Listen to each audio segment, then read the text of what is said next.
para perusak demokrasi tadi masih berupaya untuk menggugat dan membatalkan keputusan pemerintah melalui jalur PT UN, termasuk kemungkinan judicial review melalui Mahkamah Agung. Pak Yusril ini kan dulu pernah jadi menterinya Pak SBY. Nah, kemudian anaknya juga pernah didukung oleh Demokrat. Ibaratnya air susu dibalas air tuh bakal begini. Saya menganalisis aspek-aspek hukumnya, karena saya pikir masalah ini akan berlanjut. Tidak usah Anda khawatir bahwa ada presiden di balik ini ya. Berkali-kali presiden itu dikalahkan di pengadilan. Kita tunggu aja lah putusan pengadilan seperti apa.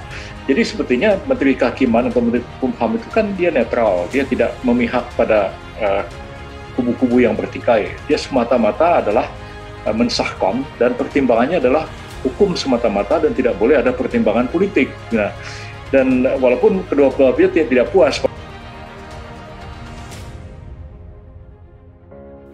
Pak Yusril ini orang-orang seperti Pak Yusril ini adalah orang yang paling orang yang paling cepat lupa kebaikan yang pernah membantunya.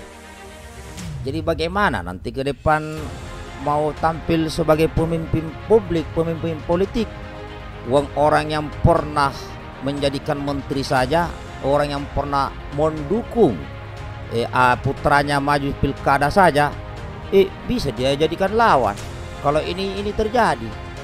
Nah, bagaimana dengan rakyat Indonesia nanti yang milih partainya? Rakyat Indonesia saja yang tidak pernah memberi apa-apa ke Pak Yusril aja. Bagaimana mau nggak dilupakan? Orang Pak SBY saja pernah membantu begini, jadikan menteri apa semua mendukung, itu aja dilupakan. Apalagi rakyat yang tidak pernah ngasih apa-apa.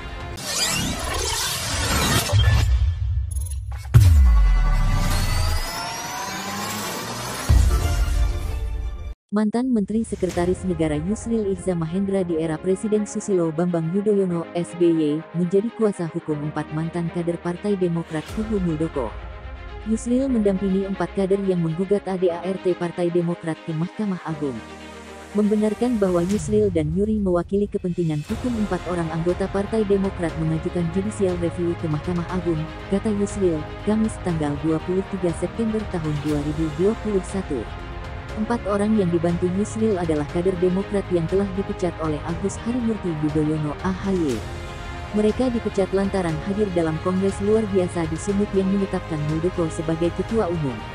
Para kader itu antara lain ex-ketua DPC Demokrat Nawi Muhammad Ismaili Widodo, ex-ketua DPC Demokrat Bantul Nur Rahmat Juli Purwanto, ex-ketua DPC Demokrat Kabupaten Tegal, Ayu Palaretins, dan ex-ketua DPC Demokrat Kabupaten Samosir Binsar Trisakti Sinaga. Yusril mengatakan pihak termohon dalam gugatan nanti adalah Menkumham Yasona Laoli selaku pihak yang mengesahkan ADART Demokrat pimpinan AHY pada 2020 lalu. Yusril mengklaim upaya untuk menguji formil dan material ADART Parpol ke MA merupakan hal baru dalam hukum Indonesia.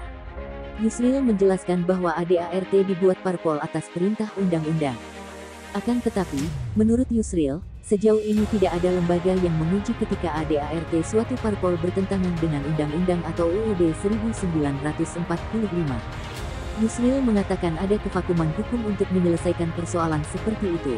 Mahkamah Partai, kata dia, tidak berwenang menguji ADART. Yusril mengatakan pengadilan negeri dan pengadilan tata usaha negara pun tidak berwenang.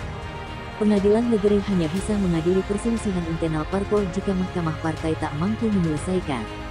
Sementara pengadilan tata usaha negara hanya berwenang mengadili sengketa atas putusan tata usaha negara.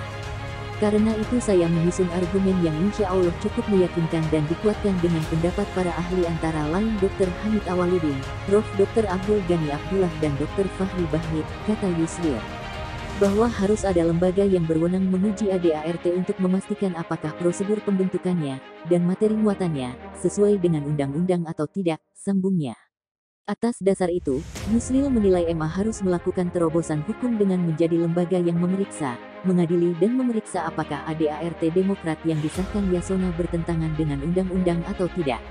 Kemudian, Yusril menilai MA juga perlu memeriksa apakah pasal ADART Demokrat yang memberi kewenangan lebih kepada majelis tinggi bertentangan dengan UU Partai Politik atau tidak.